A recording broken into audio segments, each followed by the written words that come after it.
Stay tuned. Your program will begin shortly.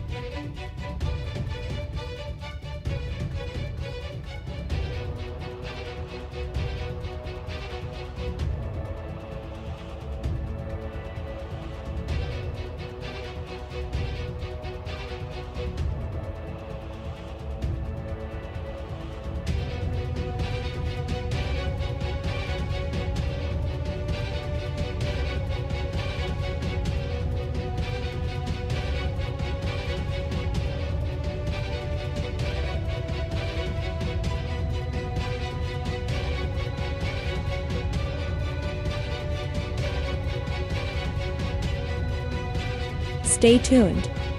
Your program will begin shortly.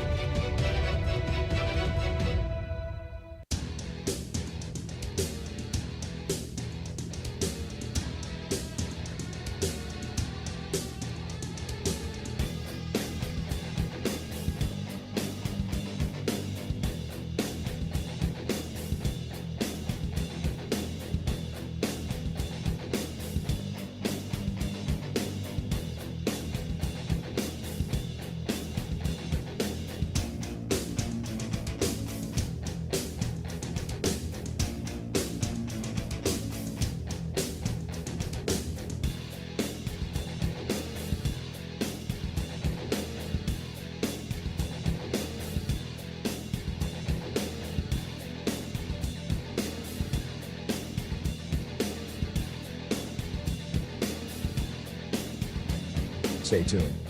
Your program will begin shortly.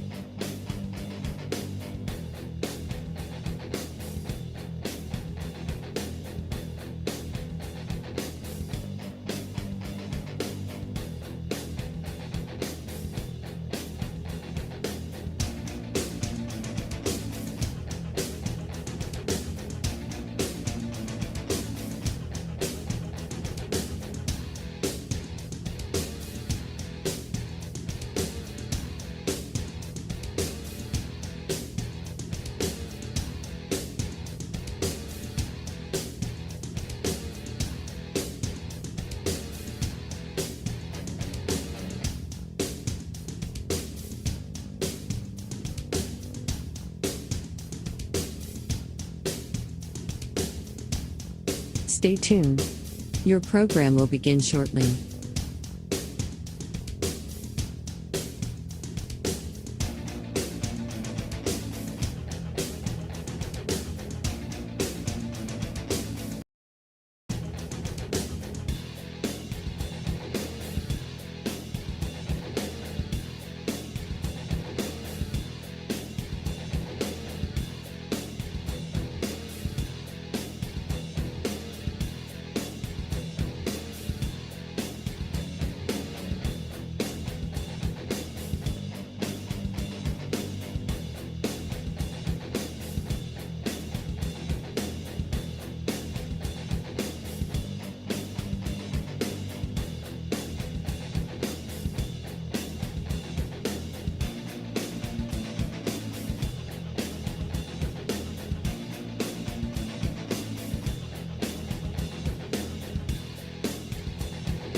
Stay tuned.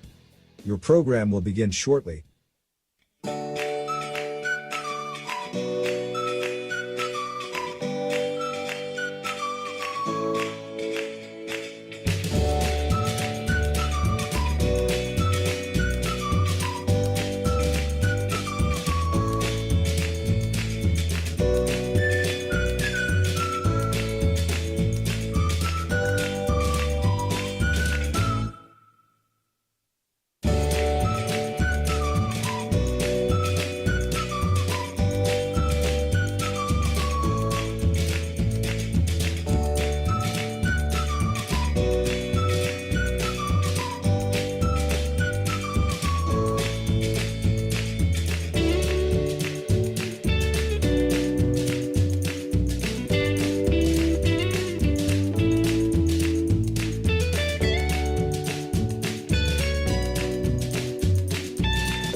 Stay tuned.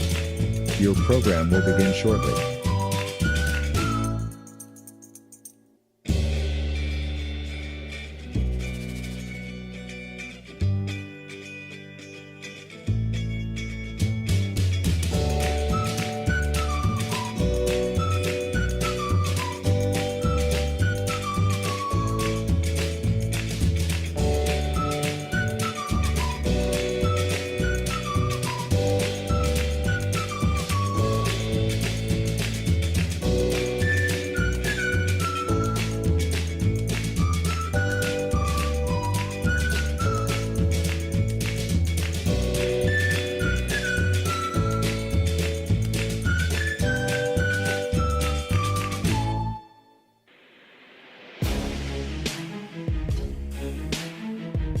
Stay tuned.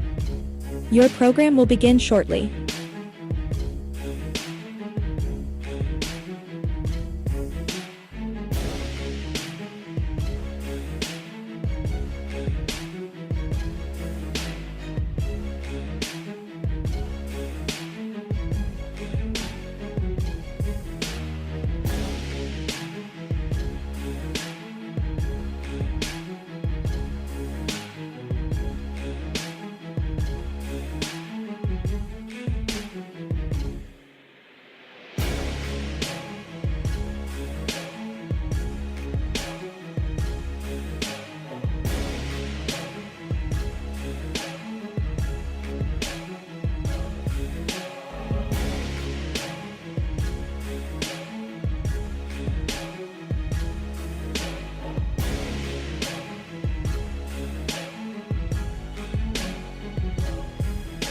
Stay tuned.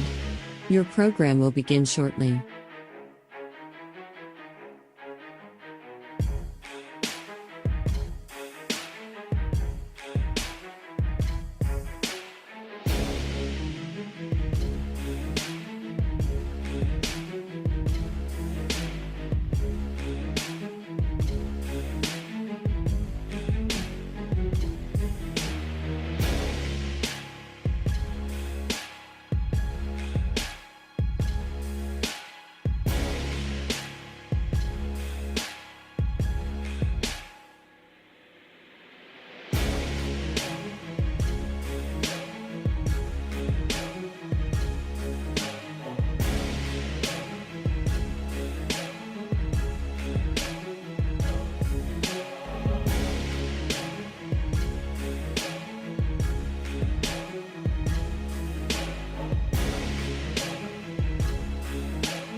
Live from the Harp and the Habit in Franciscan Square. This is the High Valley Sports Online with our weekly coaches show. First edition, Coach Reno Saccoccia, Steubenville Big Red, sponsored by Fort Steuben Maintenance, and we're here on Wing Night. 65 cents a wing. 65 different flavors.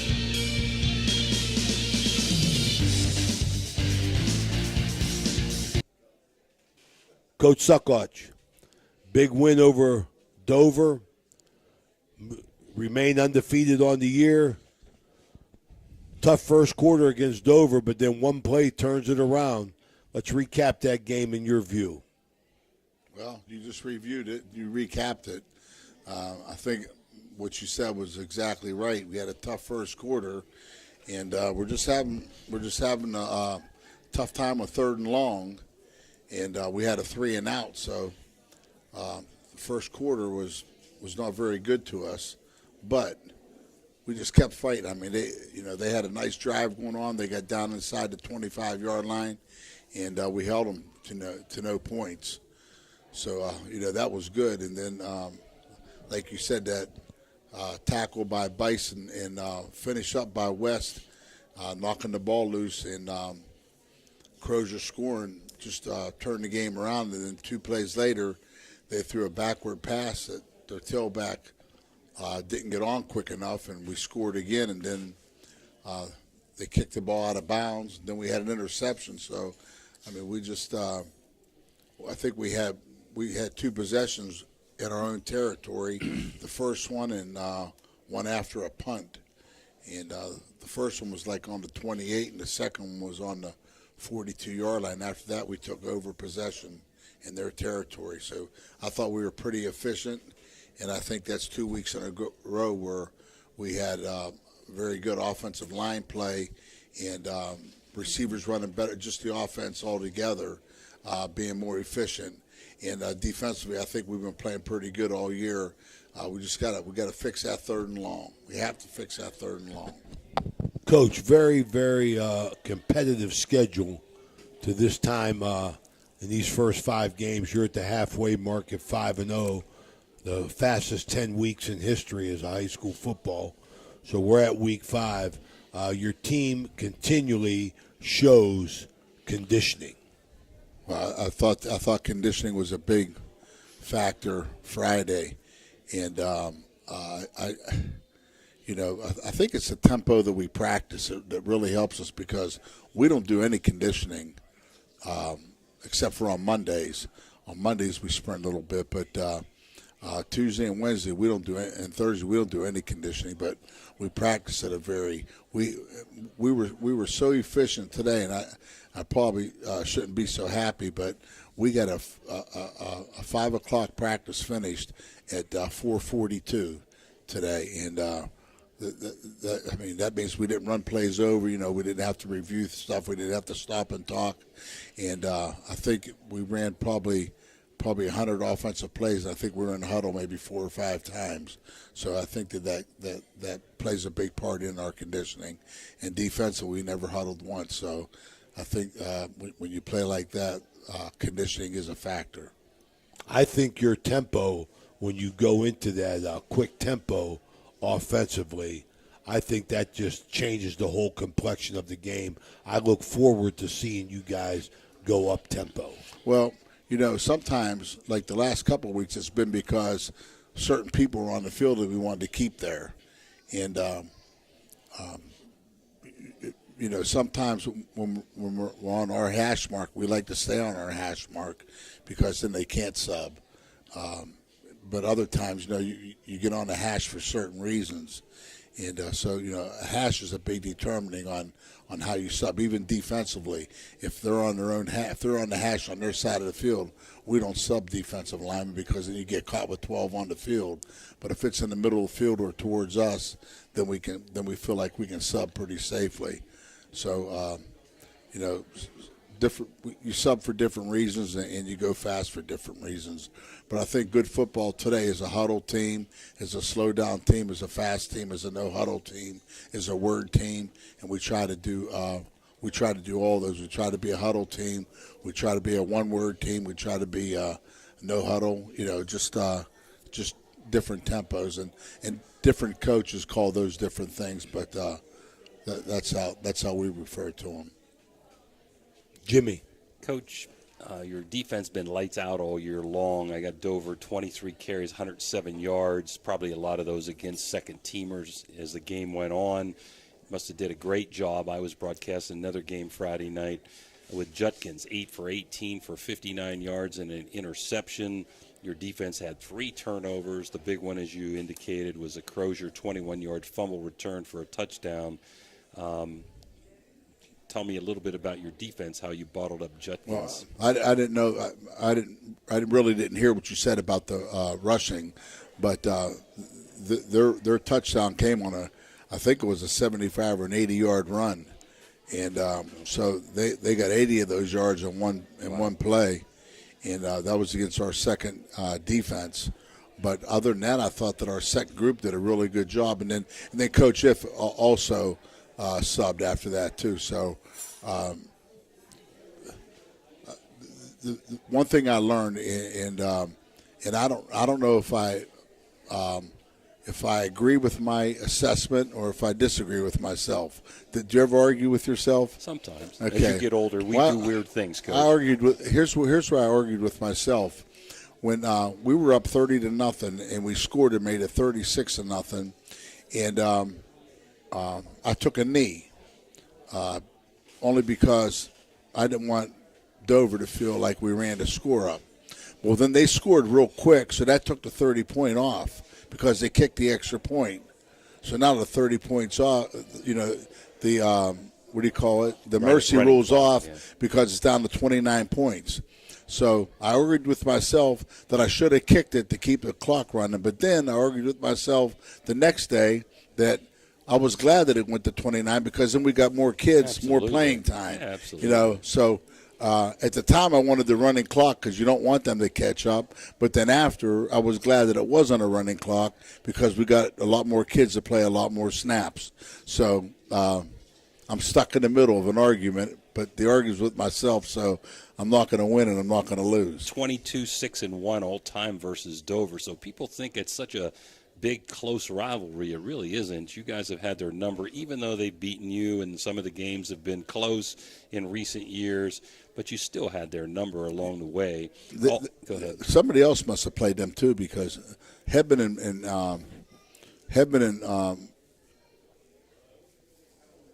I'm trying to think. Hebden and Jerry Harris, or maybe even Tom Gardner or Bill Bourne. I don't know, because I know that we haven't played them that many. Would you say 22-1? 22-6-1. I know that.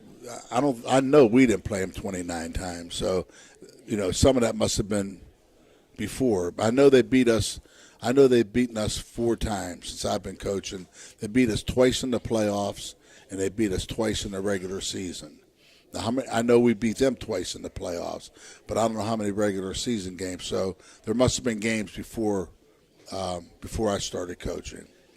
I know Hedman played. Hedman played Dover, and I'm sure I know Harris played him once because that's how it got started. Big Red and Dover were scheduled to play Cleveland team in the opening game, and they went on strike, and that's how Steubenville and Dover got together the first time, and that was in either 78 or 79 or 80 when Jerry Harris was a coach. But I don't know if they played before that or not. Like most of our games with New Philly are before, not now. Well, anyhow, you got their number. Wow. Big Red's got their number, and you had their number last Friday. Just a question before we get into Wheeling Park. You are second in Region 11, Division III, behind Watterson, who's ranked in one of the tops in the state also, okay? We know your division's extremely tough. Eliminating just the teams that we know about. We know about Dover, you've played them, New Philly, and Indian Creek. Tell us who else. I know it's a tough division. Tri-Valley. Who concerns you the most besides Watterson? Besides and the Watterson, teams? Watterson is the team to beat in our region. I don't know that we were second. I really don't look at that until after the 7th game. But because, like I said, Paul Firm said that games 8, 9, and 10, you get 65% of your points in those 3 games. So, but I know that my respect for Tri-Valley, for Sheridan, for Hartley, for Bloom Carroll, I mean those are good teams. I don't know about the other teams because we've never played them, but I know that Watterson's good. Bishop Hartley's good, Bloom Carroll, Sheridan, Tri-Valley. Those are good football teams. And the only reason I know about Tri-Valley is because in 2017 they played right after us for a state championship. I can't remember who they played against, and I don't even know if they won or not, but they played right after us. So I know those teams are good, and I've seen Bloom Carroll and St. Clairsville film, so I know Bloom Carroll is a good football team. And I know Sheridan's good because we've played them before, so I know about those teams. And I don't know who else is there because, like I said, I haven't looked at it. But and like I told you, I think Indian Creek has a really, really good coaching staff. So when they have players, they're going to be good. So, and I think they're 4-1. So it's a very balanced region. Waterson, Waterson could probably lose, go 8-2, and still end up first in our region because of the schedule they play. And you look at the score with Chardon, and nobody beats Chardon like that.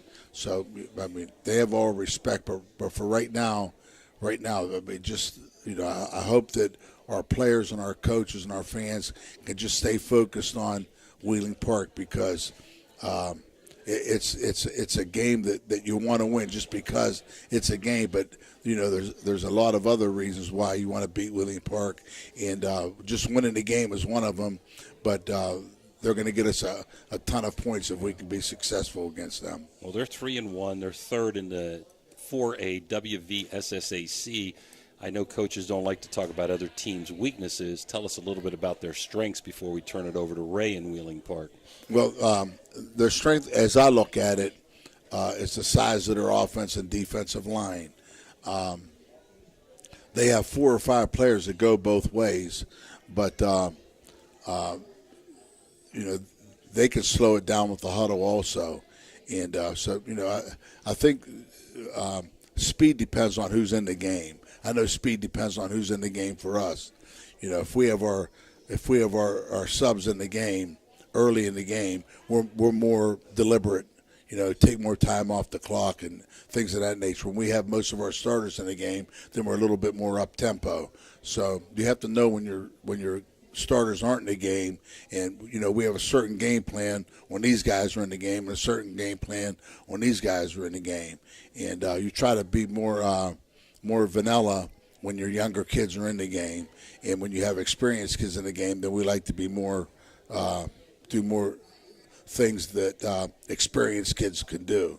So I feel Wheeling Park does the same stuff. They run a pistol, and they run a setback backfield. They have a sophomore quarterback, Bordas.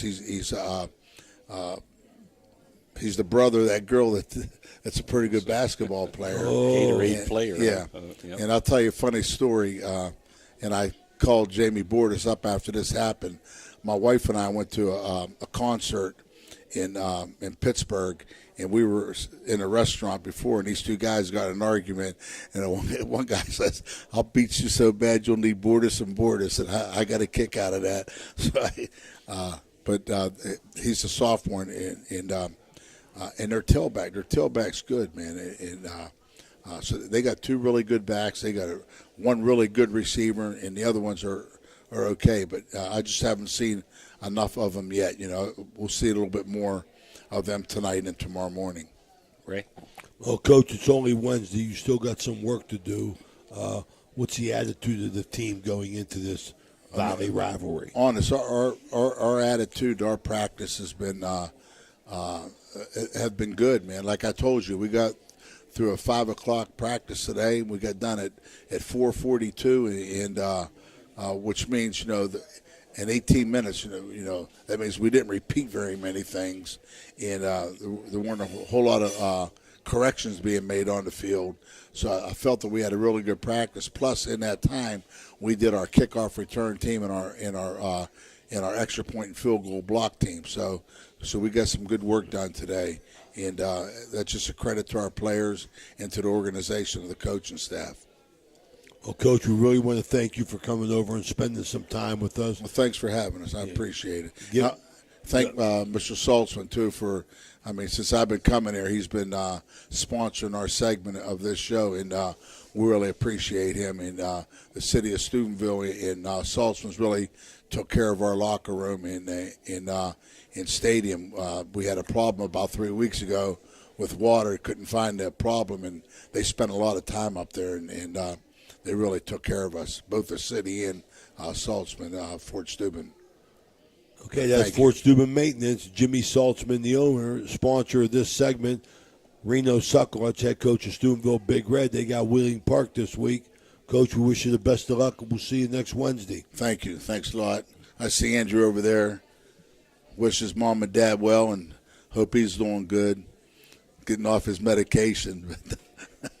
All right, we've got Good luck, Andrew Connor coming up now in this segment of Ohio Valley Sports Online. We're going to take a break, and we'll be right back. You know, Fort Steuben Maintenance should be your first choice when it comes to any and all construction projects, whether it's commercial or residential. Make Fort Steuben Maintenance your first call. You can rely on them to be the experts when it comes to roofing, concrete, plumbing, carpentry, just about any job that needs done. Fort Steuben Maintenance, they're fully licensed and bonded, and will even give you a free estimate. Fort Steuben Maintenance. You want the number? 740-283-4890.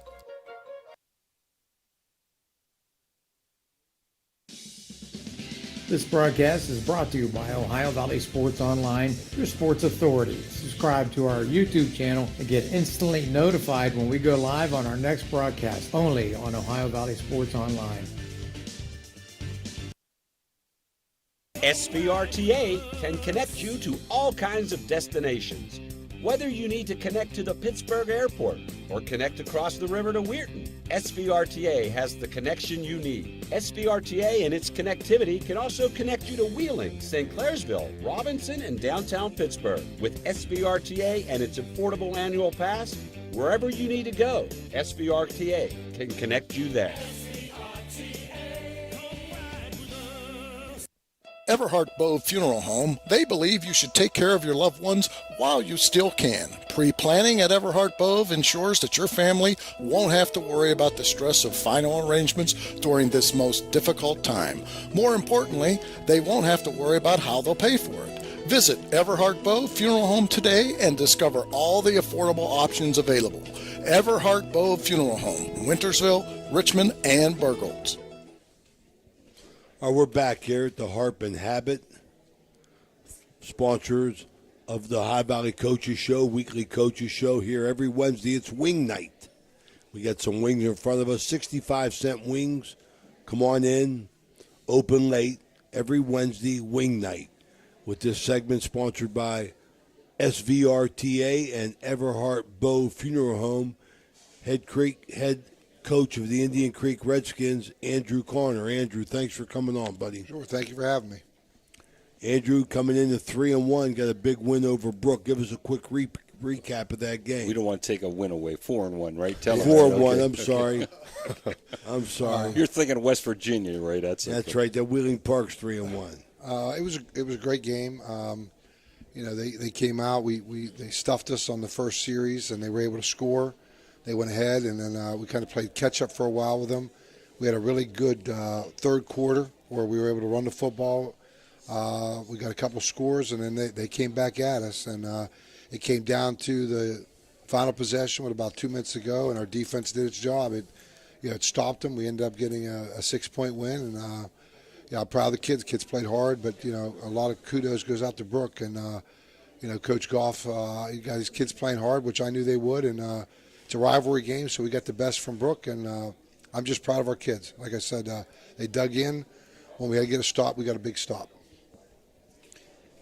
What do you credit, Andrew? I mean, other than, the winning for the enthusiasm, but what do you credit for your kids to make this turnaround? Because they had been down for 2 years, and, you came in here every week, being the man that you are, and just said, we're going to keep getting after it, and you finally did, and now you're 4-1 at the midway point. What do you credit that to? Well, I think first of all, it's my senior class. I think the senior class, has gone through a lot since they've been with me, and they never wavered. They had a great off season. They worked hard. I think we're bigger and we're stronger. And then, the second part is my coaching staff. I mean, a lot of times when things aren't going well, I mean, at other places, staffs, they kind of go about, do their own thing. And my staff stayed loyal. They played for me, and they worked hard. And collectively between the seniors' leadership, the coaches really working hard for me, and the kids kind of buying in. You get all three of those aspects, and things have been good for us so far. Well, I was at another game, but looking at some stats, McGee had 122 yards and 2 touchdowns. That was great. Starkey was 7 for 12 for 126 yards and a touchdown. So your offense moved the ball when they had to. It was a good night. But Sperringer really had a good night against you guys. He was 14 of 23 for 162 yards, and he ran 17 times for 145. So you talk about a dual threat. Tell us about what happened there on maybe some defensive breakdowns last week, or is that kid that good? Well, I'll tell you what. we'd watch him on film, and he had moments where he really did show a lot of good things. It just seemed like it came together for him, misfortunately for us, or he did it against us. I mean, but he's a good quarterback. He made some really good throws, and on the throws he made, we were covering. I mean, it wasn't like guys were wide open. I mean, we were draped on their receivers, and running the ball. They got us they spread us out, and then it was kind of pick or choose. Either pick to cover the guys or play him, and so he got some big runs on us trying to kind of umbrella the coverage around there. We didn't want to play a lot of man, so kudos to them. They got us in something we didn't see. They didn't really run a lot of empty, but man, in that third quarter and going into the fourth quarter, they did a lot of empty, kind of broke away from things that we were prepared for, and kind of put us in a bind. And on that last drive, Coach Hammock made some good defensive adjustments there, and we were able to get a stop. Well, I tell you, you were down 17-10 before you knew it. Credit to you and the staff. You're up 30-17. They score, and they got the ball with a chance to win it, and a win is a win. You get out of there with a win, you got to feel good, and you guys have been battling through any kind of adversity all year long, just like in Union Local. You were down, could have easily won that game, could have given up in the weather delays 6 different times, I think, and battled back. So your resilience is really impressive at Indian Creek this year, the kids and the coaching staff. Like I said, I'm proud of the kids and the coaches, man. They've really worked hard to get us to where we're at and, get us ready for this week, starting the second half of the season. With that said, you got Bel Air coming up. Me and you often talk about it. Seems like every week you have kind of like a rivalry matchup, on your schedule. And that's just the league and everything, the league play. How about a little bit about Bel Air and what they're trying to, they're trying to get their program back on track as well. Well, they're 4-1. They're playing a Saturday afternoon game. They have a lot of speed. They have a lot. They're well coached. They've beaten us the last 3 years. But if you don't mind, real quick, our last win was back in 2012, and the reason why I can remember that is my son was a sophomore at the time. And your last Bel Air win. This is our last Bel Air win. Yeah, last okay. time, I'm sorry, down at Bel Air, winning. And my son was a sophomore, and he was playing our wing for us at that time. And all he had to do was kind of block down. And so he ended up missing the block, and I went out on the field. I grabbed him by his face mask, and I started jerking him off the field by his face mask. And my coach in the headset were screaming at me, "You're being a dad, coach, you're being " And I told him, "I'm the boss. I can do what I want. It's my kid. I'll do what I want." So I drag him off the field. We ended up winning, which was our last win down at Bel Air, because we've had a spot here where we didn't play for like 5 or 6 years. And game's over. We win. We're all happy. I start walking in the old locker room. It went down underneath the stadium, the old part of the locker room, and all my coaches are running on the side of me. And I don't realize why. And I look up on the hill there where the parking is, and my wife is sitting up on the hillside. She's just glaring down at me. So we go. I was going to say it to your wife. We knew that was coming. I go underneath the box. We're in there, and the coach is like, "Man, I've never seen your wife like that," And so I had a coach of mine whose dad was a head coach for a long time at Shadyside, and he said, "Hey, coach," he said, "my wife was talking to your wife. She told her maybe throw all your clothes out the front with her, maybe change the locks of your house." And I'm like all nervous, so I go tell Zach. I'm like, "Zach, you got to go home. You got to lie to your mom that it wasn't that bad." He's like, "Dad, you were pulling my ass." I said, "You tell her you were doing it. I really choked you. You were really moving your neck." So we go home. We're going up the highway on Route 7. She sends me a text, just says congrats, nothing else. We go home, and that's still when I was a big Notre Dame fan and wanted to watch them on TV before they kept breaking my heart all the time. And I'm getting ready to watch Notre Dame, and she comes in the room. She goes, "Hey, I'm going shopping in Robinson. You coming?" I was like, Yeah, I'm coming. We got all the way up to Route 7 where the Lincoln Avenue exit is. She's driving the car. She hasn't said a word to me. She slows the car down. She looks over at me. She said, "Next time it happens will be the last breath you ever take. Don't ever touch my baby again." I like it. That is my last story from Bel Air. The last one down at Bel Air was that moment. So I'm hoping that we'll go down there and things will go a little better for me personally, and we'll do well as a football team as well. Yeah, if you get a win, you don't want it to be adversity like that. That was a lot of adversity. There's been a lot of adversity in my life. That was probably, at that moment, I looked up on the hillside. She was sitting right there by herself. I had realized that, those guys telling me, "You're being a dad." You got the kudos from Coach Grinch, right? Yes. Grinch from Coach Grinch was the one at Shadyside who told me, "Penny was talking to your wife, and you got some problems when you get home." So, well, Bel Air has only got one loss against a great, powerful team. I'm not sure the games they've won have been against great opponents. So tell us a little bit about Belair's strengths. Well, basically, they have speed, and they try to do a lot of things where they pull guards and they pull their uncovered linemen. They try to get their guys to the corner. So, for us, the biggest thing for us defensively is we can't give up big plays. Their quarterback is a good football player. He's hit some big pass plays. So, again, they move the ball through big plays. So, for us, that's something we've worked on a lot in the offseason was to take away big plays, and we've done a pretty good job of that. We want them to have to try to drive the ball against us. And then, our best defense has been our offense and the fact that, we've been able to get in the wishbone. I think against Brook in the third quarter, we had a drive where I think we ran left and ran power left like 7 straight plays, but it slows the game down, gives you a chance to make adjustments, kind of calm down. So, for us, our best part of our defense is going to be to make sure that our offense controls the line of scrimmage and we can run the football. Now, I will say that Ian has gotten, to where we want with our passing game. I mean, he's had some games now, when we were down 7-0, we immediately hit an 81-yard touchdown pass on the next play. So Ian has done a very good job of growing into the job. But, I don't think anybody here or anybody watching us play does not realize that, at the end, it's going to come down to us giving the ball to Zion McGee, and Zion's our tailback. And, Gavin's done a good job of filling in and rotating. But, when it's money time, I mean, it doesn't take a lot if you're the defense coordinator of the other team to realize we're going to be giving the ball to Zion behind our big offensive line and, trying to win a football game that way.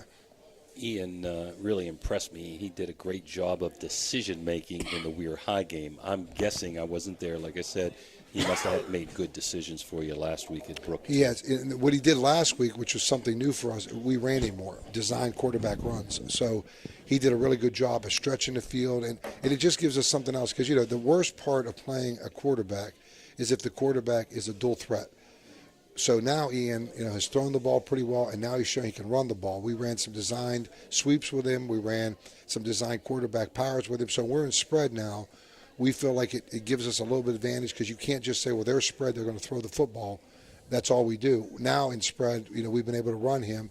And again, it just gives us something else to be able to do besides the fact that, we jump into the wishbone and people know, okay, here it comes.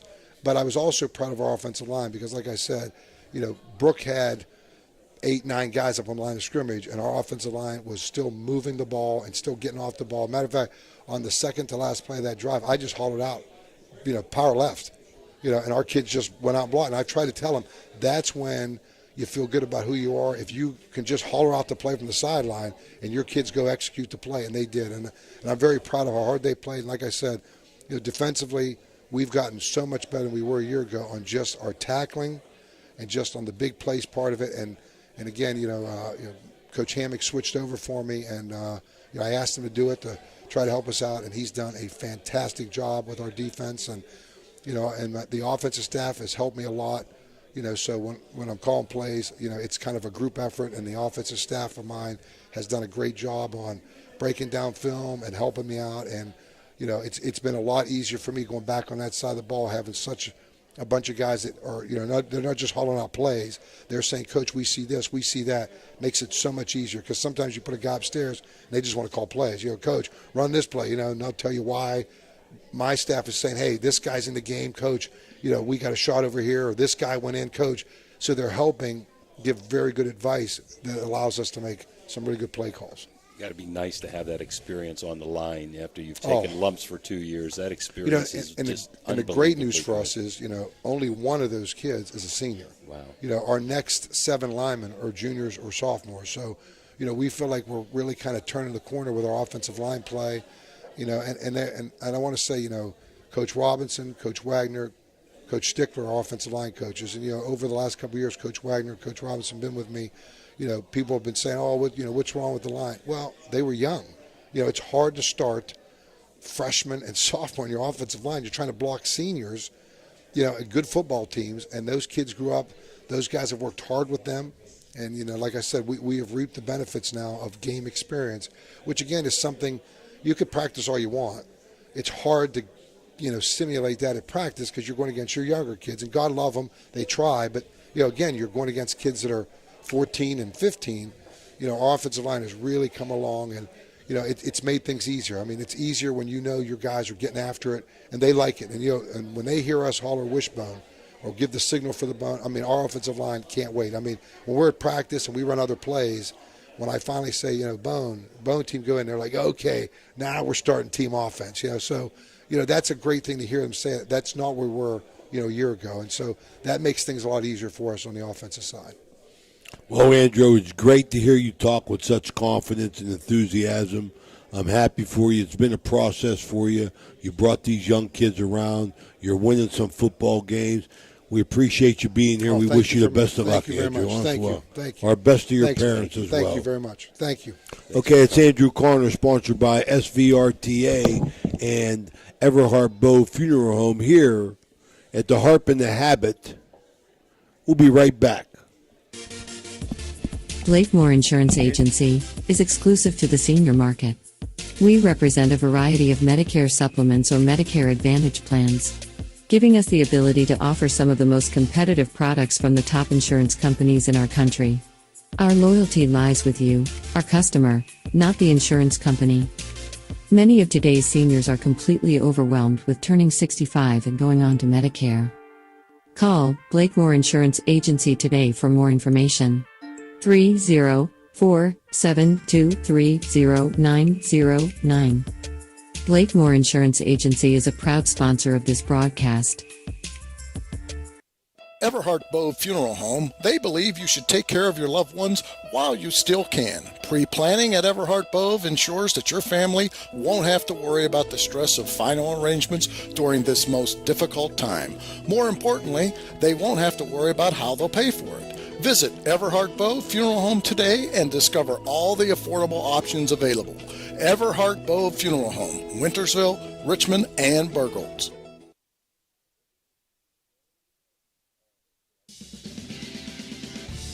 You're listening to Ohio Valley Sports Online, the sports authority. If you want to get your message heard, visit us on Facebook and leave a message. Ohio Valley Sports Online is on any connected device, phones, tablets, smart TVs. Follow us on Facebook and don't forget to subscribe free to our YouTube page. Type in OVSO. You will get immediately notified the instant we go live with our next broadcast.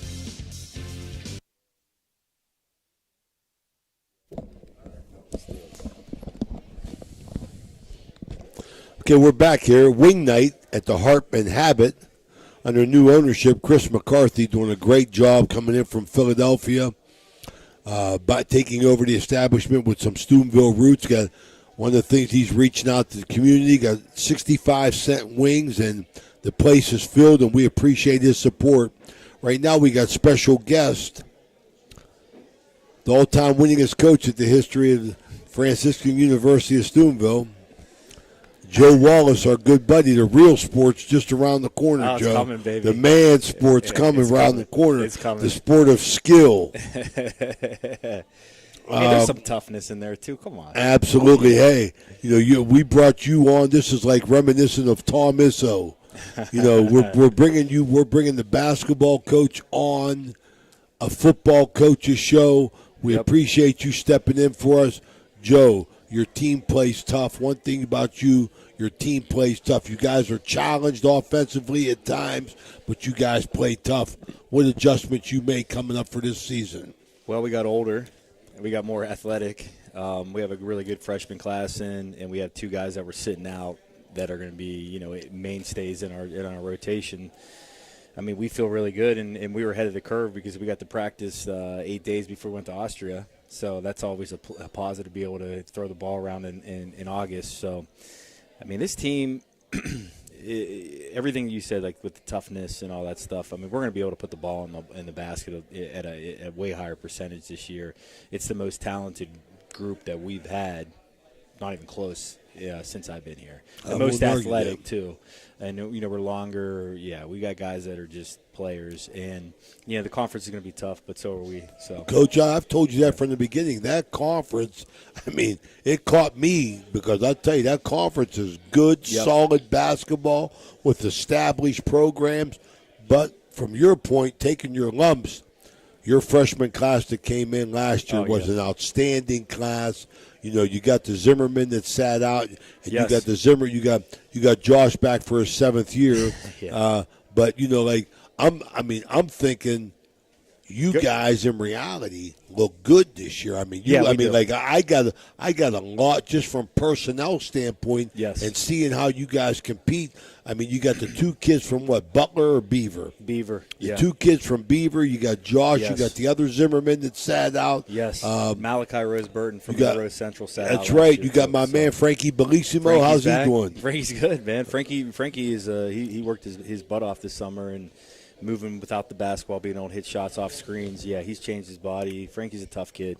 What'd you guys do in Austria? Oh, jeez, it was like we were so blessed and fortunate. A lot of people stepped in to help us get this done. But we started on our campus for 3 days in Gaming, which is beautiful. It's in the foothills of the Alps. During that time, we did some things during the day. We practiced in the morning. We visited from the jump the concentration camp. We went hiking. We visited churches that are older than this country. Then we went to Salzburg, which is an unbelievable city. They had the Mozart Festival going on, which isn't really the style of us, but there's a lot of happening in that town. Then we finished in Vienna, which is another. Yeah, Austria is a beautiful country. But the one thing was the bonding the group got to have. Absolutely, and the experiences they got to share together. We all shared. And, I felt like, just like I was like a father of, 12 guys there and just trying to make sure no one did anything wrong. But our guys are great, though. Goes a long way for the locker room, though, Coach. It sure does. It sure does. And the experiences these guys are going to have that they experience together, not only for this year but the coming years and lifelong. This is a trip they're going to talk about the rest of their life. And there were so many people that just stepped in, and especially like Tim Delaney, who he basically put this thing together for us, and he's been a huge, not only a friend but coworker, but a huge supporter of what we're trying to do with this program. And it takes, especially here, it takes as many people as we can to be able to help push this thing up the mountain. How many kids were you able to take, and were you able to play any games or just practice? So we were able to take all of our returners. So the NCAA rules for Division III, you cannot take freshmen, which I would never do anyways. I would never want our freshmen's first experience in our program to be that.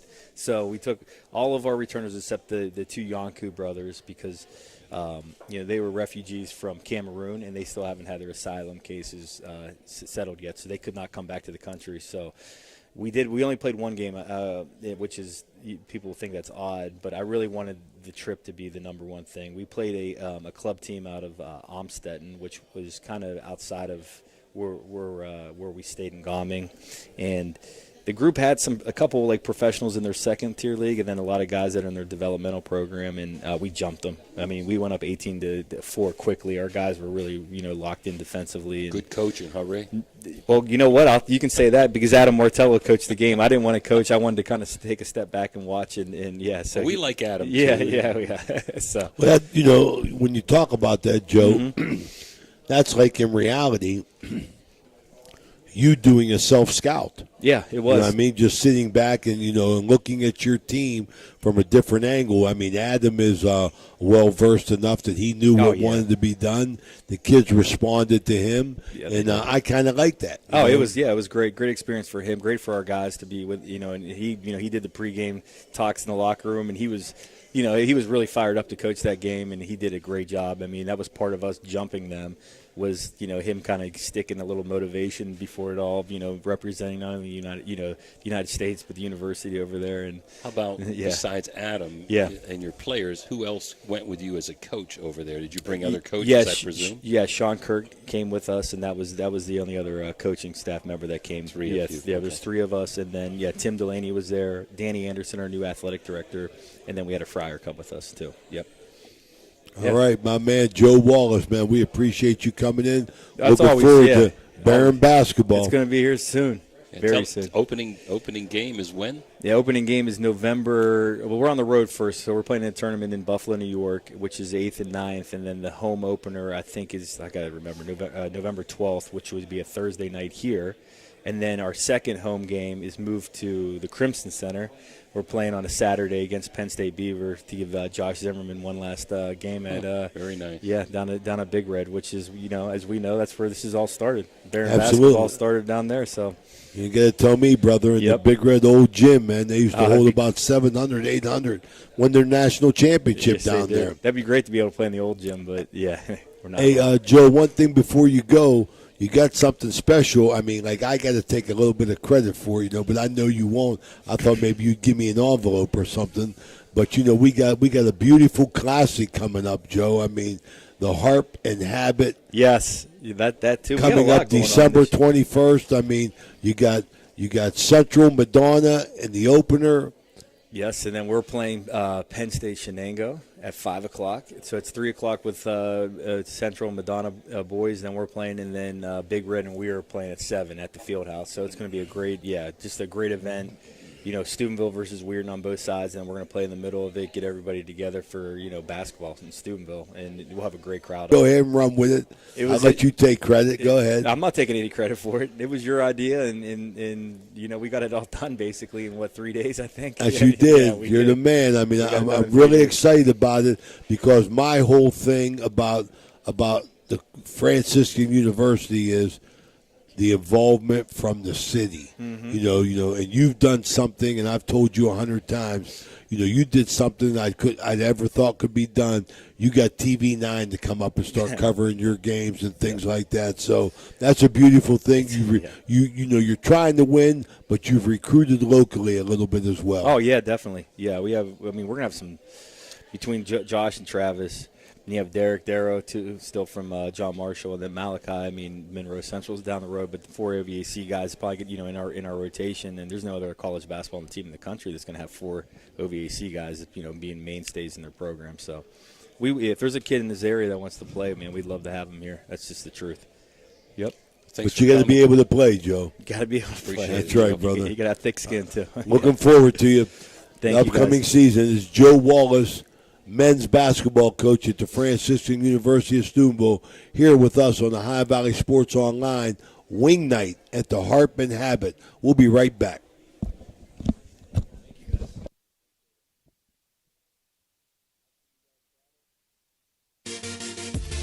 Blakemore Insurance Agency is exclusive to the senior market.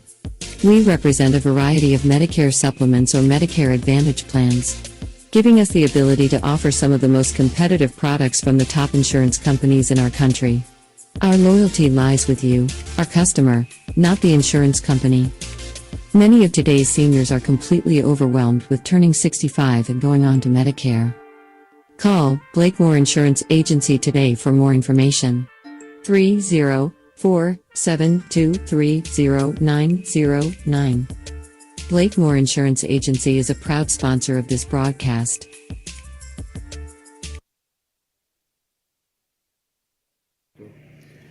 Ohio Valley Sports Online is your sports authority. Follow us on Facebook and subscribe to our YouTube channel.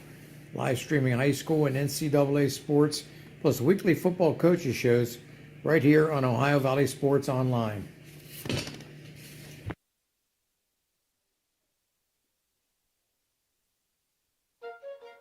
Fort Steuben Maintenance should be your first choice when it comes to any and all construction projects, whether it's commercial or residential. Make Fort Steuben Maintenance your first call. You can rely on them to be the experts when it comes to roofing, concrete, plumbing, carpentry, just about any job that needs done. Fort Steuben Maintenance, they're fully licensed and bonded, and will even give you a free estimate. Fort Steuben Maintenance. You want the number? 740-283-4890. The Weirton Law Firm of Rokiski, McCune, Wilharm, and Blair focuses on helping families plan for the future. The attorneys at Rokiski, McCune, Wilharm, and Blair will help you with estate planning, protecting your assets from long-term nursing costs, and maximizing your income from oil and gas interest, giving your family peace of mind for the future and the ability to enjoy the benefits of your hard work. Rokiski, McCune, Wilharm, and Blair also handles a variety of personal injury and wrongful death claims. Call Rokiski, McCune, Wilharm, and Blair today at 304-748-3200 for your free consultation. Let's go Blue.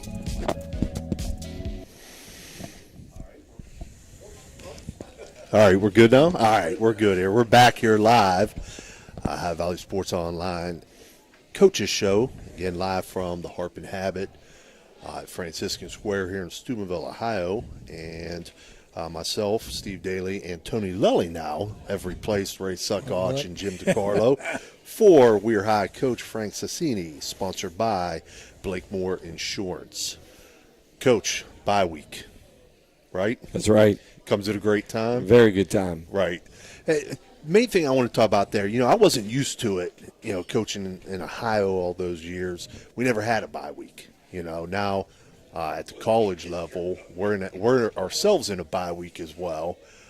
So talk a little bit about how do you approach a bye week as far as practice goes, prep, so on and so forth. This is unique in itself because in the past, Coach Filberto had always had the bye week, week 11, and we had always had that, going into the playoffs or trying to get our eyes on someone, which actually worked out really well last year because we got pretty dinged up in the Brook game, and we were out and about scouting for a playoff. Right. So this time around, it's been, as long as I've been at Weir, it's been week 11. So we now have our first bye week in the middle of the year. So it's actually partly new to me to have one right here smack dab in the middle, which is, ideal for us at this moment. But for us to prepare is back to basics. I know we had done that, for the playoff run last year, and it's the same this year, where we are basically resetting, getting back to the fundamentals we had taught in the summer through June and into August, and just reinforcing, differently because of the youth of the team opposed to last year being a lot of veterans where we were just fine-tuning and changing some schemes and new looks, where now this group, we're just basically, okay, what could we cut out and go back to and start to get better at as we progress into the second half of the season. Right. How about from a health standpoint, this week off now, how fortuitous it is for you getting healthier? Oh, it's huge. We have some kids that are banged up. More than anything, we have a illness that's airborne right now. We have a pneumonia thing going on through the team. But once again, hate to say it, but it's the timing. So if it's going to happen, I guess this would be the time. So we got some kids in and out of school.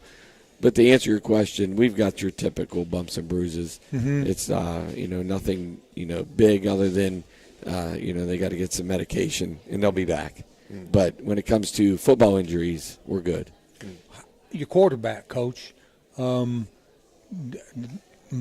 didn't play this week, right? Exactly, and actually he was diagnosed with walking pneumonia, so he didn't make the trip with us out to Frankfurt. Okay.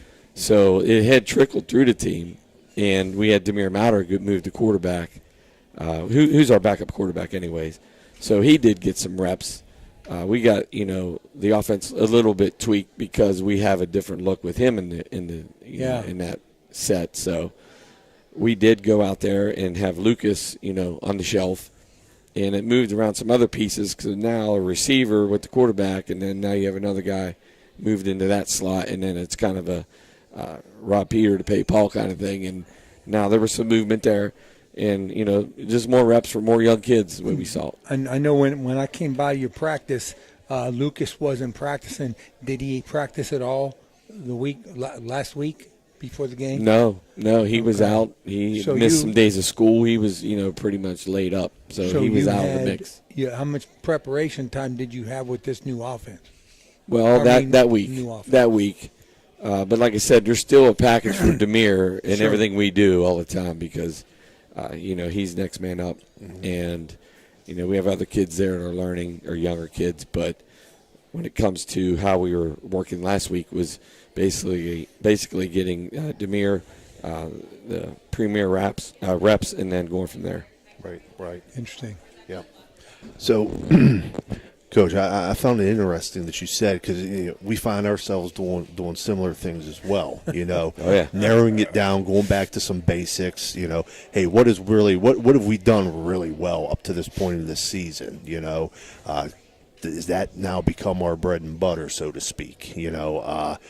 Those sort of things on the offensive side. Defensive side again, going back to technique stuff.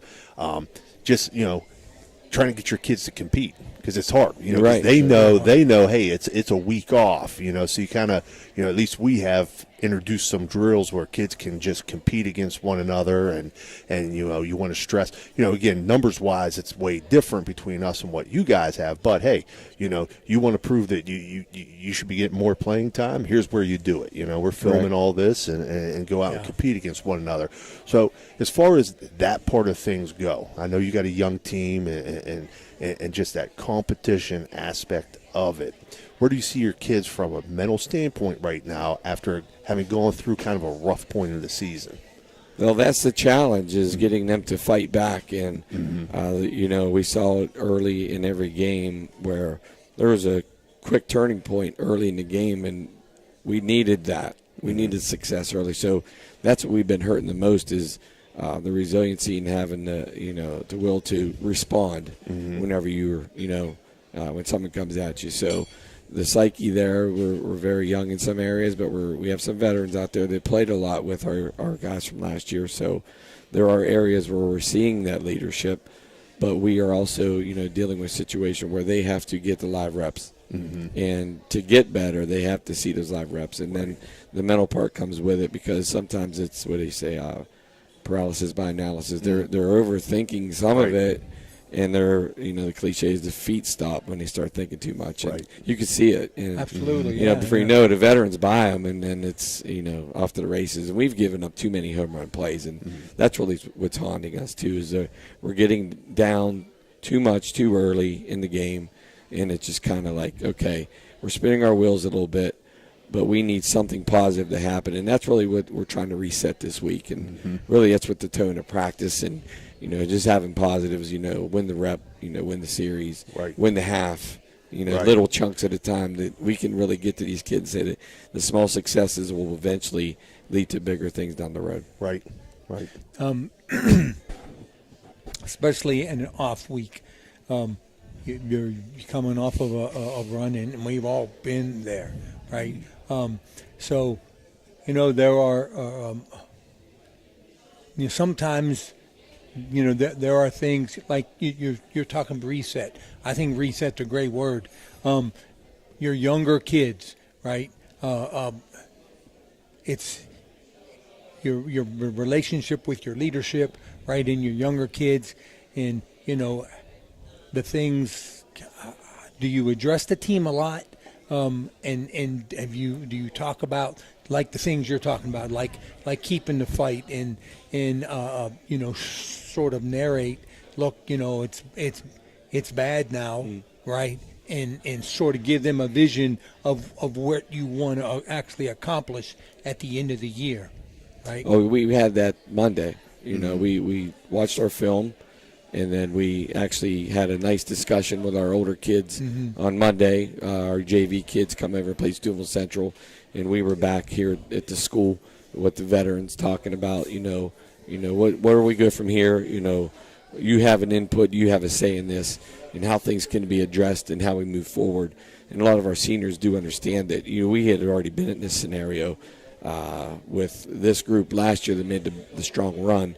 During the COVID stuff, we were actually a 2-win, 3-win team that, got confidence and turned the corner. So, there's a lot for us to learn from the past, and I believe that you have to go through some negative things sometimes and to learn a little bit more. The negativity sometimes can make you switch and, test your character a little bit. Right. So at the same time, we're looking for that, and we're asking a lot from our young guys, but it is what it is, and we're moving forward. And here you go again, another cliche. We're on to the next one, the Bill Belichick quote. But we are literally on to Kaiser, and we get to sit and watch some film that we've already gathered on them, and really just working on that as a group to get the reps that we need between the ears, so they know how to attack this thing moving into our next game.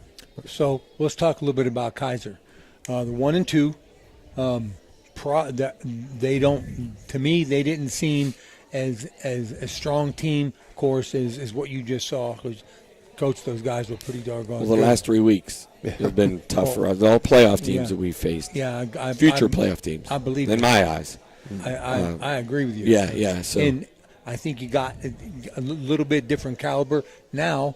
Same offense, right? And basically the same kind of stuff that you're going to see in the box. So they'll have an extra week to prepare for that. Do you see the scheme really being much of a challenge for you? It's the same we saw at Oak Glen. Right. We've seen it, this past week with Frankfurt, and then we're going to get a different version of it. This Kaiser thing is morphed into a spread wing T concept that's actually no huddle. So they've took a bunch of stuff and morphed into this thing, and it's a unique offense. It's a challenge. So there's some parts of this that we can rep that we've done from Frankfurt, and things that we've done from week one with Coach Taylor and Oak Glen. So we're stealing a little bit, and I brought this up last couple of weeks. Our scout team has got a good feel of it because they've done it a couple of times now, and which is very helpful. Very, very. So that's where we're at, and it's on to another in-state opponent, and I enjoy playing some in-state opponents because we get to go and see some schools that, when you see some comparable teams with who they play, and you can kind of engage a little bit of what's around there and around that Eastern Panhandle. So we're aware of Kaiser football. It's another road trip out that way. It's unique how it happened. We kind of designed it so we'd have the bye week in between the two big trips. But last year we had six home games, and we had them on the schedule. So now we get to go back out there again. How was the transportation with the kids and the trip out last week? How did all that go? Very well. We was controlling the controllables, things that I could take care of. Other than that, it was a seamless trip on the way out. The way the kids behaved, I can't say enough about them and the way they were, out there on the way out and back, and how you travel is a big deal. So it went really well. So there'll be a lot of familiarity when we head out there again. It's going to be the same routine, which is something big for me, that they understand, what we're going, and we're just going a little bit farther down the road, but it's just another game for us, and, the travel's there, but we're on charter buses, and it'll be, a good trip, and this time we're going to make this one a better trip coming back. Very good. That's the goal this time around. Absolutely. Well, Coach, continue preparing, get them ready. Main thing, though, get them healthy. And we'll be able to talk next week a little bit more focused on this Kaiser team and where you guys are at with your preparation. But enjoy the bye week. Enjoy a little break. We're getting healthy. Even the coaches. Yep. We're still watching film, but we are getting a little bit of a break at times. We had a little bit shorter practice today. We had a really upbeat, very good practice. And the coaches are always coaching hard. The kids had a really nice session today. So today was something to build off of, and the coaches are excited to go into another practice tomorrow and really work our way into competition again in about a week. Absolutely. Well, make sure they know that find the fun in it. Yeah. Because it's easy to lose the fun when you're on a correct. We have some team bonding things that are going on this week as well. So we'll be doing that with the kids, and it's a large. Sometimes we get lost in this whole mix where these are teenagers, and you got to keep it lighthearted at times, and sometimes we get a little intense, but at the same time we all want to win. But winning's fun, winning's awesome. Right. But at the same time we're dealing with some teenagers, and they got to also be teenagers as well. Right. Absolutely. It's a big part. Well, again, that was head coach Frank Cini from Weir High School, sponsored by Blakemore Insurance. We're going to take a quick break, and we'll be back with Steubenville Catholic Central head coach Eric Meek. Blakemore Insurance Agency is exclusive to the senior market. We represent a variety of Medicare supplements or Medicare Advantage plans, giving us the ability to offer some of the most competitive products from the top insurance companies in our country. Our loyalty lies with you, our customer, not the insurance company. Many of today's seniors are completely overwhelmed with turning 65 and going on to Medicare. Call Blakemore Insurance Agency today for more information. 304-723-0909. Blakemore Insurance Agency is a proud sponsor of this broadcast.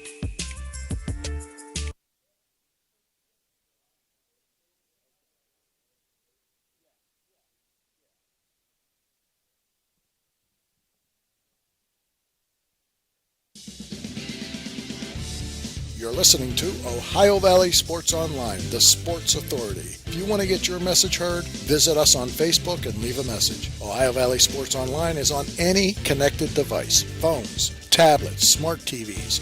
Follow us on Facebook and don't forget to subscribe free to our YouTube page. Type in OVSO. You will get immediately notified the instant we go live with our next broadcast.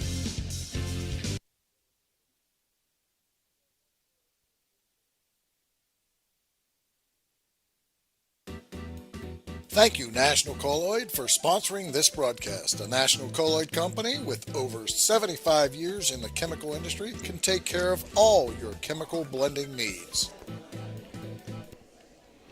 All right, we're back here live at the Harp and Habit at Franciscan Square in Steubenville, Ohio for our Ohio Valley Sports Online Coaches Show. We want to remind everybody Wednesday nights is the wing night down here at the Harp and Habit. We're being joined now by Steubenville Catholic Central head coach Eric Meek. His portion of the show sponsored by National Colloid Company. Coach, coming off of a 32-22 win over Fairport Harbor Harding to improve to 4-1 on the year. Currently, your Crusaders sit at number 2 in Division 7, Region 27. The offense accumulated 243 yards on the ground on 49 attempts and 3 touchdowns. Jimmy Hernan led the way, 26 carries for 130 yards and 2 touchdowns. Tommy Purgie had 16 carries for 104 yards and a touchdown. Matthew Sprockeye completed 2 passes for 67 yards and a touchdown. Noah Huff had one of those catches for 29 yards, and Tommy Purgie had the other catch for 38 yards and a touchdown. As your offense there, Coach, but, okay, I wanted to point out, if you're looking back at things, didn't put up many points 2 weeks ago. We got the win. Didn't put up very many points last week, but got the win. This past week, though, the offense putting up 32 points has to feel pretty good. And you guys know, I think you know me well enough. I was a little bit off the air. I was a little nervous because of their speed, their linebackers, and their secondary, of maybe getting stuffed a little bit. And you don't want that little bit getting stuffed to be a lot. But I'm very, very pleased, and if I can, Tommy Purgie, Jimmy Hernan, both over 100 yards rushing.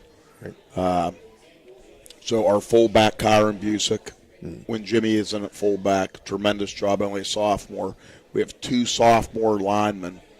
Our center, Nick Mastio, who honestly, if you would have asked me August 1st, he was going to start, I would have said, well, I never expected that. Not that I didn't have faith in him. Right.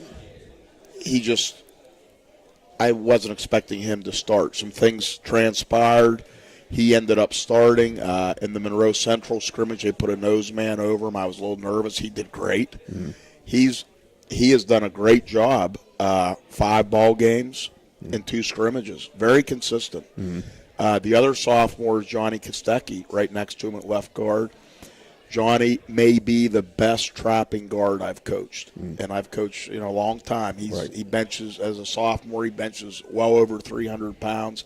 He's short, and he just has great technique. He comes from the ground up, does a great job. Now, the other guys, we go a lot of double tight. The other guard and 2 tackles and 2 tight ends are all seniors.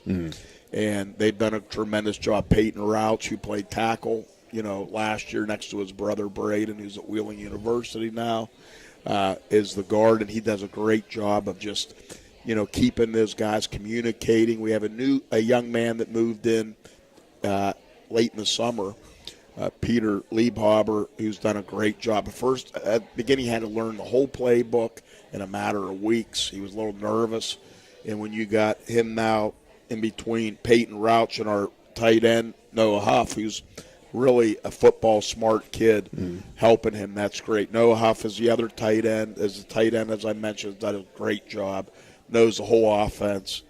He'll send me messages at sometimes 2 in the morning. I mean, Coach, did I do this right? Did I do that? It's funny. But he does a great job. Then on the other side, you got Cam Bradley. I'm very proud of Cam. He today was named the WTOV Scholar Athlete of the Week, 4.0 student. has done a tremendous job on both sides of the ball. Really, really solid football player. And then Timmy Mahalio unselfishly moved from fullback to tight end. I asked him back in late July. I said, Timmy, I think this would be a good move for us as a team. He did it. He's doing well. Have a couple other seniors that have been in. Rusty Masaccio, Jeremy Orsay. They spell at times. And a junior, Alex Fedorov. And, our JV kids are doing great. Our JV team's 3-0, and they're getting valuable experience. So a big congratulations to our fullback, Kyron Busick, and our offensive line from tight end to tight end for helping Jimmy and Tommy both go over 100 yards last week. Right. Very good. Yeah, Coach, I thought that great game plan. I love going old school, two tights, going at them. I thought that was the ticket against these guys. But I think the big thing, though, to me was, in the fourth quarter, it was hot. I mean, I was surprised how hot it got, right? That on the sidelines was really hot. Believe me, on that turf. Yeah. But go ahead. I didn't mean to. That's okay. Yeah. You were able to rotate guys, right? So you rotated Purgie and Hernan and the running backs, and then you had the other fullback in there. So they were all doing. And you wore them down. I thought you wore them down. Your defensive front, you made them one-dimensional. I mean, they couldn't move the ball on the ground. Your defensive ends were getting off the ball, and you were able to rotate guys. I had Liebhaber and Masaccio. Rusty Masaccio. Right, so Justin Kostecki, Rowe. Yeah, right? Johnny Kostecki. And Orsay, Jeremy Orsay, Justin Rowe, a junior, a big kid who plugs the hole well, and Nick Mascio also on the inside. Right, on the inside. So Coach Brown really can at times rotate them guys. But you made a good point about, I'm not trying to be arrogant at all, but I'm very proud of our conditioning. I'm very proud of our physicality. I think the last 3 weeks in the fourth quarter, in 3 tight games, without a doubt, it took over. What I really was I thought poetic was the tip interception with Rouse tipped it, and then Bradley picked it off. It was beautiful. I mean, if you're watching them come off the ball, they collapse the pocket down. Rouse tipped the ball, and then right to Bradley, and then he takes the ball and runs. It was beautiful. Yeah. I mean, but it was really kind of the way they played. The way those defensive ends played, complementing each other. Yeah, those are 2 big, strong, tall, physical ends. Athletic. And they're athletic. Yeah, Cam Bradley's pretty. I'm no basketball guy, but I really enjoy watching him play basketball in the winter. I think it's really helped him. And when I say I'm no basketball guy, I mean I never played. I'm not. That's what I meant by that. I'm glad those kids play. I don't know much about basketball, but I enjoy watching him play. Does Roush play also? No. He lives in the weight room. Okay. You probably see him over at the Y. Yeah. He lives in the weight room, very, very proud of the kids. And, they threw 42 passes, and we picked 3 off. Huff had one. I forget who had the third one. It just slips my mind.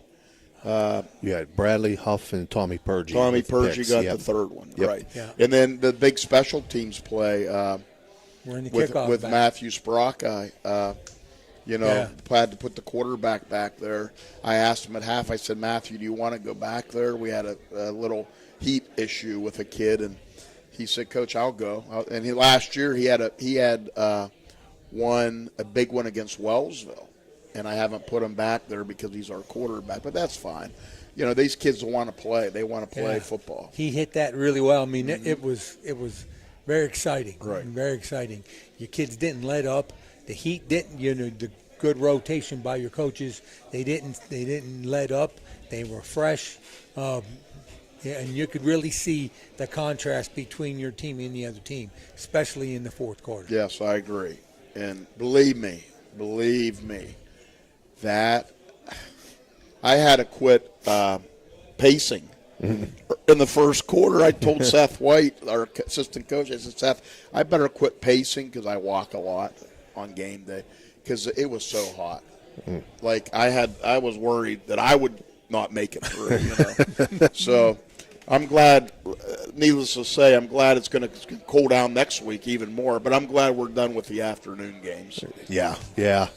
It's different. It really is. You know, having played, several years at St. John's, we played afternoon games, and then whenever we played Bel Air, back early, part of my career, but it's Central. But yeah, it's way different. It is way different playing an afternoon game than it is evening. And it's way different when you're Division 7 as opposed to Division 1, 2, or 3, where you can, because like I said, our skill kids, they never come off the field. Right.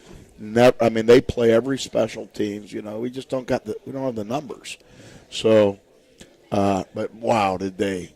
I made them at halftime. I made them, took a bunch of them. I said, follow me. They're like, where are we going? I took them into the restroom area, the locker room, and I made them put their heads under the sink. I said, guys, it'll just feel like you just jumped in a swimming pool on a hot day.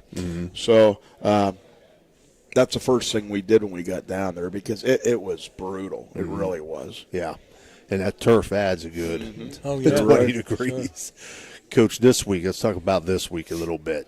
You take on Weirton Madonna, who enters at 4-0. Their wins have come against Wellsville, comparable opponent, 30-28. Clay Battelle, 28-8, and Webster County this past week, 26-8. Their other victory was via forfeit as Trinity Christian canceled the game. Those wins have come against opponents that are combined 5-9. Madonna averages 20 points per game. They give up an average of 14.7 points per game. I want to talk a little bit first about their offense. Again, they've totaled 373 yards rushing on 68 attempts, 638 through the air on 57 attempts. So they're close to a 50-50 run-pass ratio with those numbers. They're led by freshman quarterback Maddox Brown. He's thrown for 638 yards and 34 completions, 6 touchdowns, and he has 4 very capable targets in Colton Grishkovich, KJ Ward, Matthew Gear, and Andre Crossland. The rushing attack is led by Wesley Mullish. Talk a little bit first about the Madonna offense and the challenges they're going to pose to your Crusader defense. Well, I was at their game last week, and on Friday, and I have, of course, film. We exchanged film. And first off, their passing game. The quarterback is a freshman. He has a very, very quick release. And that's something that I've told the kids that, we've told the kids that, he's going to be hard to get to. You also have to contain him. We got to tell our ends a couple times if the end, crashes down, he's pulled it and he's fast. Yeah. And he'll run around the end. So we got to really do a good job with that. They got good receivers, as you mentioned. They got a good motion game. They got a good quick game. And then the back is very good, number 5. Very, very, very fast. He's a big kid. He runs hard. So far, he may be the best back we faced as far as size and speed. So we need to really be physical, and we need to stop their big play. Those are the 2 things we have to do defensively. We can't let them get behind us.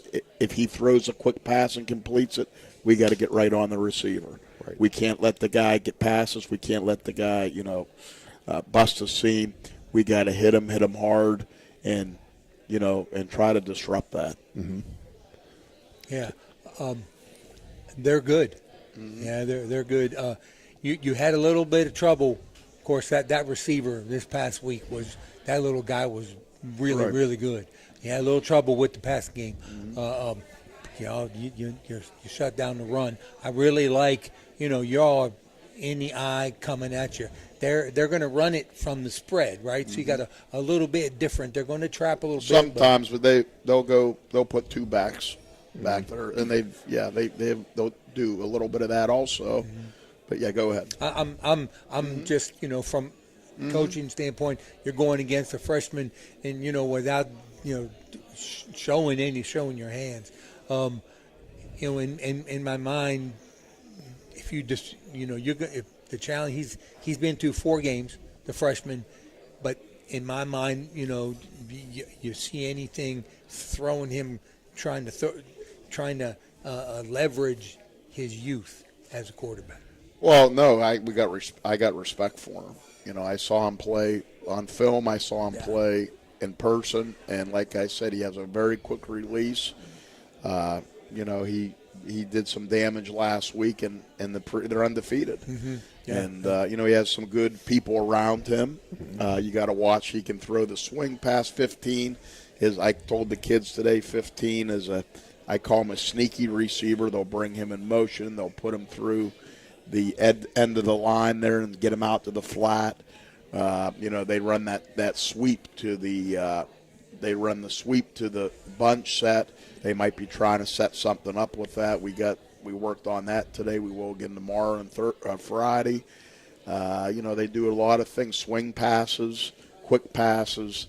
They do a lot of things that in fact, today in our skeleton, we went through every pass play, and there was still about 8 we didn't get on to. So we'll cover those tomorrow and mix the other ones in. So I appreciate the information, Coach. I'm really looking forward. I get to be up in the box, and this is going to be. I'm excited to see this game.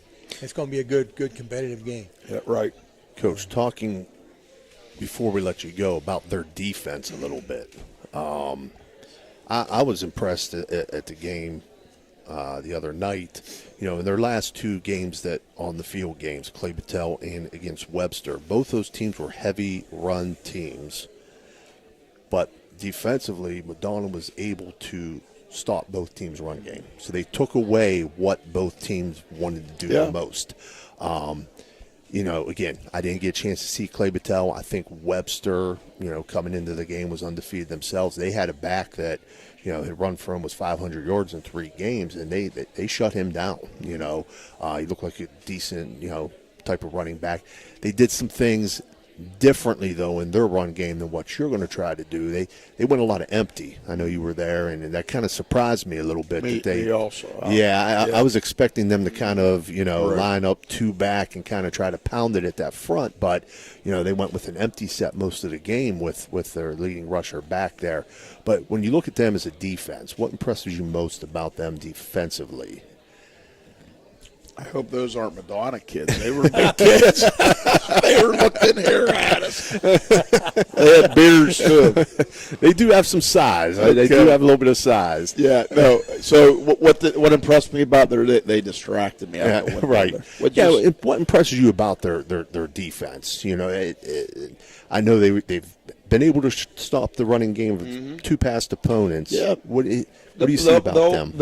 They'll go multiple defenses based on what you do. Right. So we're preparing. We got really smart kids. I'm very, very blessed, and they're very coachable and they understand football. And we will be ready for those defenses as well as anything else. As far as from a scheme standpoint, picking that up on the field in the heat of the battle. But the linebackers are good. Yeah. Sometimes they'll take number 11 and they'll put him down. If you run a certain set, they'll put him down almost like a nose. So, like I said, we're with our schemes, we'll be able to pick. We should be able to pick stuff up. And if they do something that we're not expecting, we have something lined up with that as well. But we got to be able to block their linebacker. Sometimes when you go a 4-3, a 5-3, sometimes it's hard to get up to the second level. Right. So those are things that we're working on this week. Gotcha. Tony? I got nothing else, Coach. I'm looking forward to seeing the game. Be a good challenge for both teams, and it's going to get under the lights, nice, cool temperatures. Right. Yeah. Two small school football teams that are coming in with 4 wins apiece. It's a good rivalry game at Donna Central. Should be a good one, Coach. We wish you the best of luck. Thank you. We're looking forward to it. All Thanks, right. guys. Thank you. That was Coach Thanks, Coach. Eric Meek of Steubenville Catholic Central. We're going to take a quick break, and we'll be back with Coach John McCune of Weird Madonna.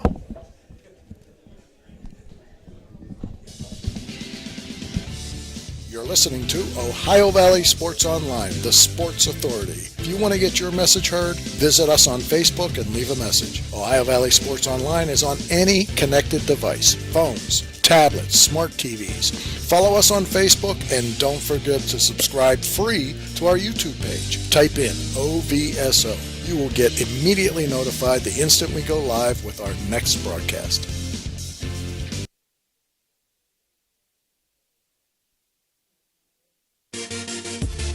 Blakemore Insurance Agency is exclusive to the senior market.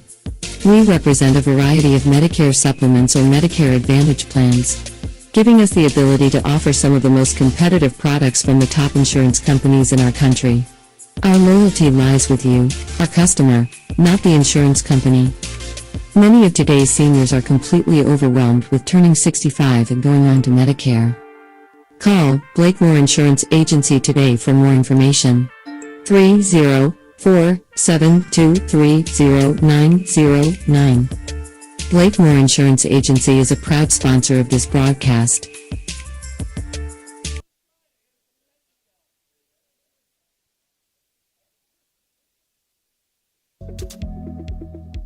The Weirton Law Firm of Rokiski, McCune, Wilharm, and Blair focuses on helping families plan for the future. The attorneys at Rokiski, McCune, Wilharm, and Blair will help you with estate planning, protecting your assets from long-term nursing costs, and maximizing your income from oil and gas interest, giving your family peace of mind for the future and the ability to enjoy the benefits of your hard work. Rokiski, McCune, Wilharm, and Blair also handles a variety of personal injury and wrongful death claims. Call Rokiski, McCune, Wilharm, and Blair today at 304-748-3200 for your free consultation.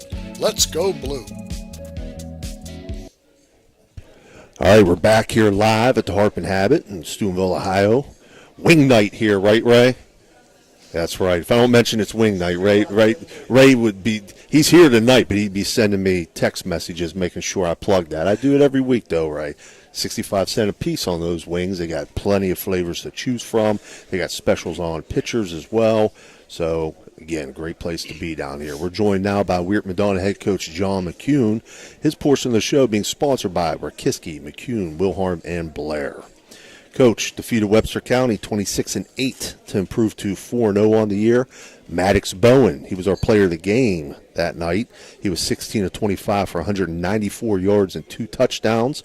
Wes Molish finished with 9 carries for 34 yards and a touchdown. Matthew Gear added 10 carries for 35 yards and a touchdown.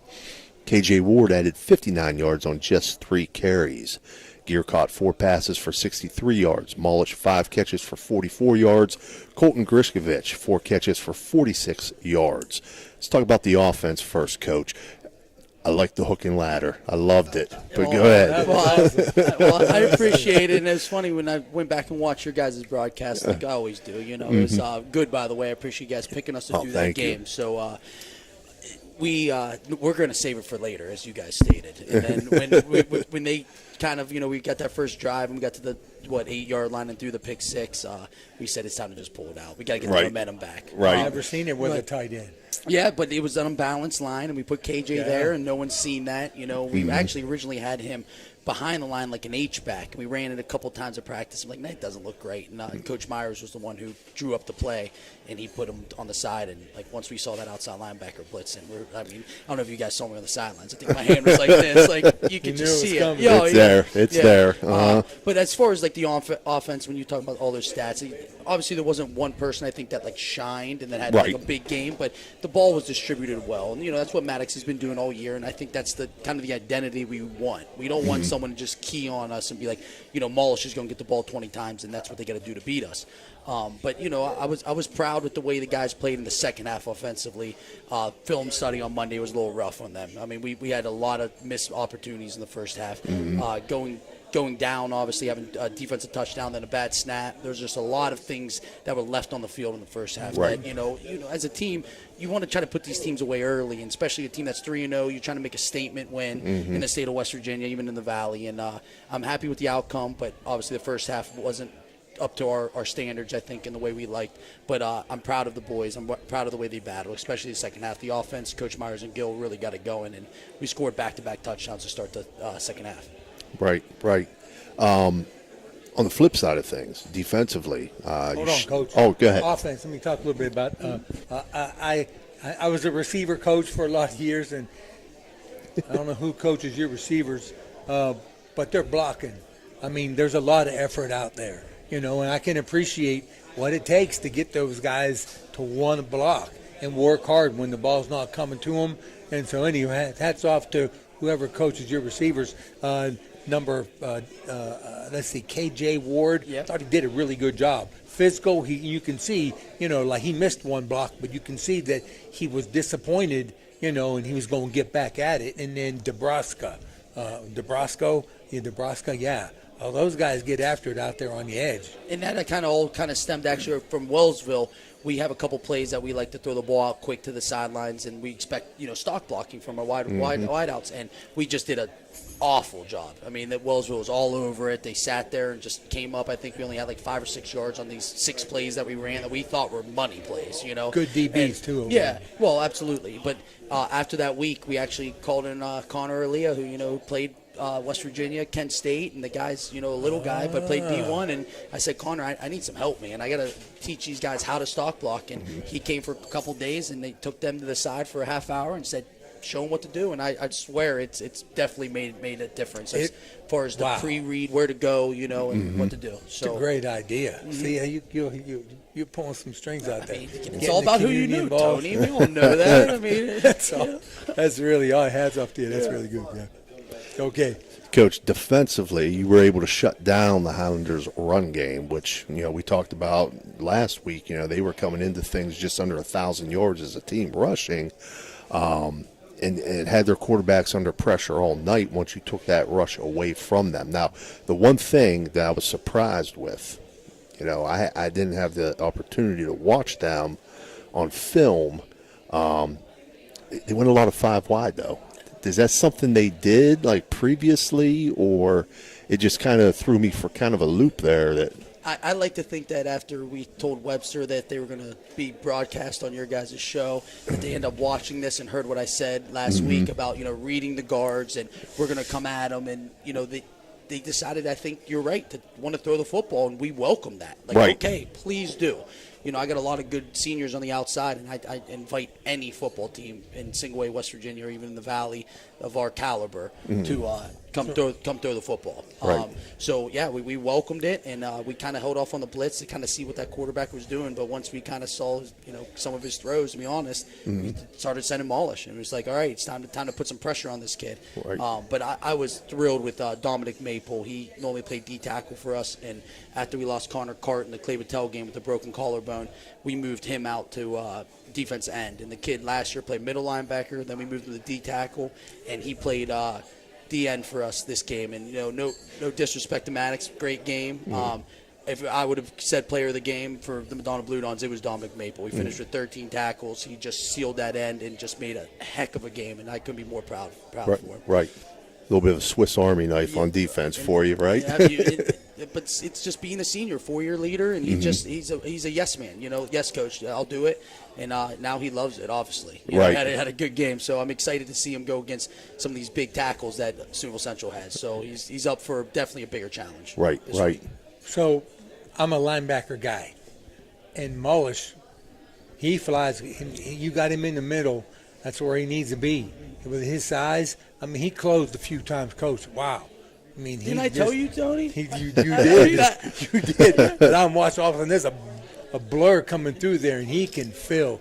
He can, and that's a great spot for him. Yeah. And he's a critical piece of that punch. Oh, there's no doubt. I mean, Wes got to be on the field for us. I mean, especially defensively, the kids kind of feed off his energy, and I agree with you. His speed, his closing speed is extremely fast, and then being 6'3", about 210, coming down on any running back. You know, he's sick. He's that tall. Yeah. Wow. So, Yeah, Coach, that's impressive. big game this week, the rivalry game. Yeah. Steubenville Central, Weirton Madonna. Both teams enter with 4 wins. Steubenville Catholic Central 4-1. Their wins have come against Wellsville, who's currently 1-4, comparable opponent, 20-6. Bishop Rosecrans 2-3. They beat them 8-7.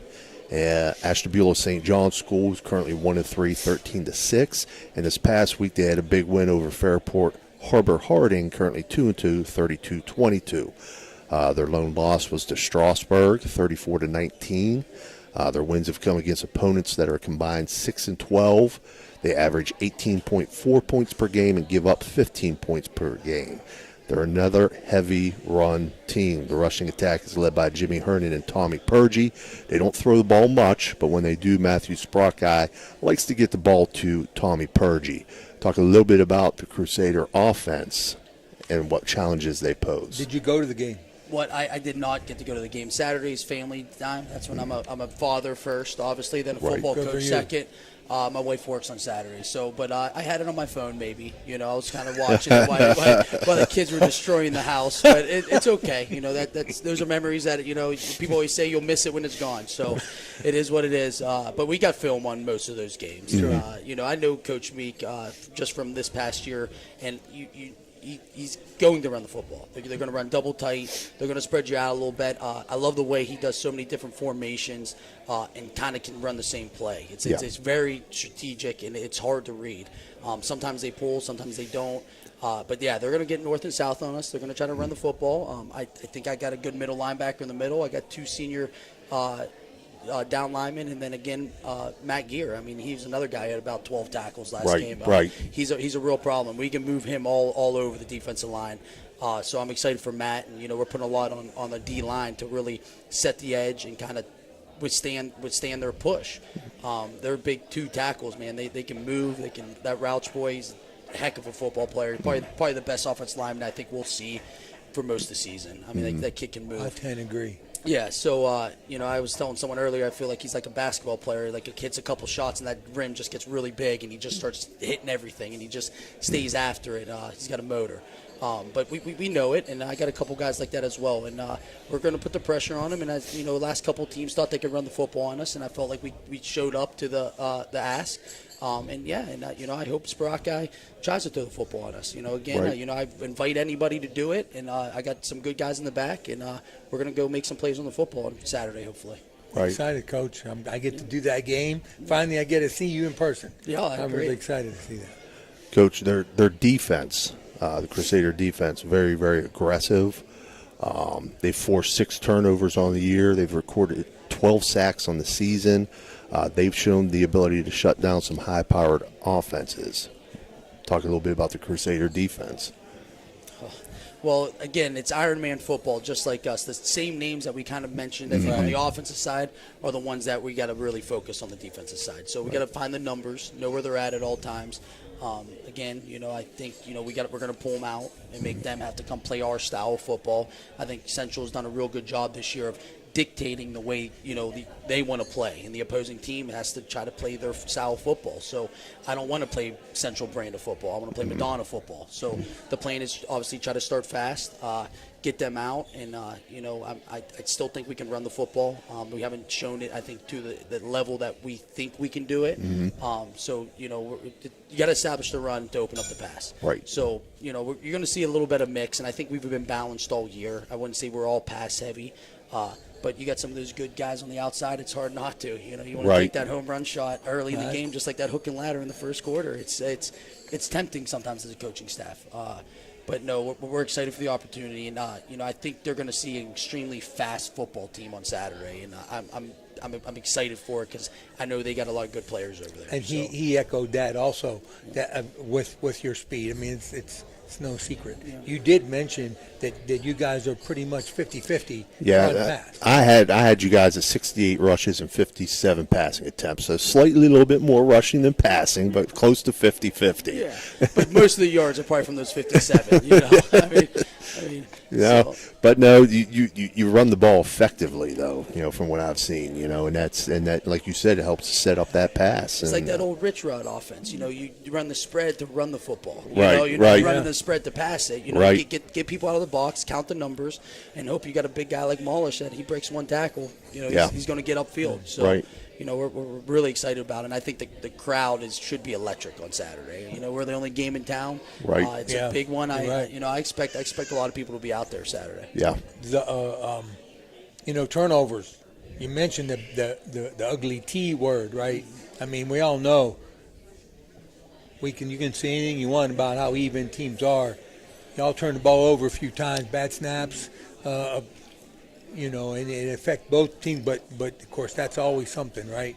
That's always going to be the game changer. It's one of those things I think you put on the board as a coaching staff, and that's one thing you want to win.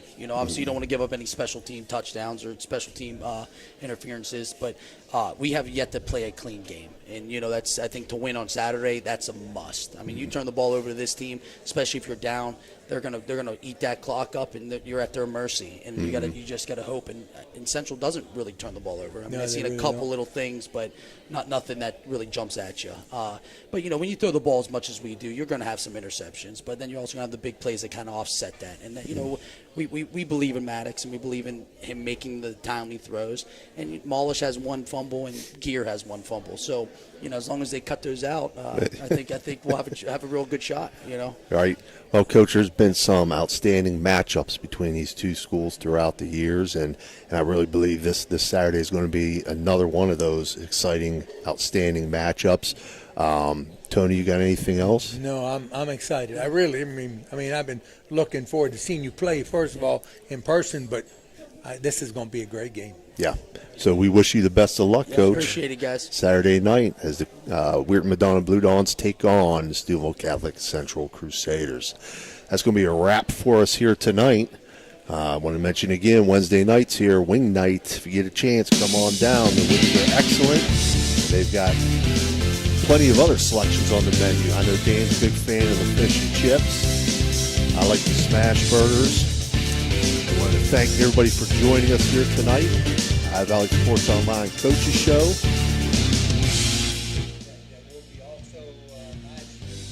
Harrison Central, St. Clairsville. Yeah, I was going to mention that. Oh, okay. Okay. Tony breaking my rhythm over here, man. The music was okay. No, just want to mention we will be live streaming the St. Clairsville at Harrison Central matchup Friday night, as well as we'll have audio coverage. Oh, Big Red Central volleyball tomorrow night. Okay. And we'll be covering audio of Steubenville Catholic Central Weirton Madonna on Saturday as well.